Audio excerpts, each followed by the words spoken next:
আজ দুপুরে মেনু পান্তা আর সাথে পেঁয়াজ নিয়েছি, আর এখানে করেছি মুসুর ডাল ভিজিয়ে বেটে ওখানে পেঁয়াজ কাঁচা লঙ্কা দিয়ে বড়া করেছি, আর এখানে গতকালের আলু ভাজা আর পান্তা মাখিয়ে খাবো। আর আমার না পান্তা খেতে খুব ভালো লাগে, সবথেকে ফেভারিট খাবার হলো পান্তা।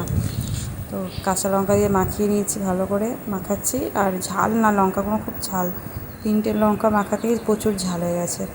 আলু ভাজার লঙ্কাটাও মাখিয়ে নিয়েছি, খাওয়া হয়ে গেছে। আর এতটা ভাজা ছিল, মানে যে বড়াটা করেছি ওটাও আস্তে আস্তে কী করেছি খেয়ে নিয়েছি, মানে রাখা ছিল সুচি বসি একটা করে নিয়ে নিয়ে খেয়ে সব বড়া শেষ করে দিয়েছি, আমি একাই শেষ করে দিয়েছি। আর পান্তাটা খেয়ে আমার যেন মনটা শান্তি হয়েছে, পেটটাও ভরেছে। তো কারা কারা পান্তা খেতে ভালোবাসো অবশ্যই কমেন্ট করে জানাবে, কী দিয়ে খেতে ভালোবাসো পান্তা দিয়ে। আমার তো সব কিছু দিয়েই ভালো লাগে পান্তা খেতে, বড়া দিয়ে আলু ভাজা দিয়ে সব দিয়েই।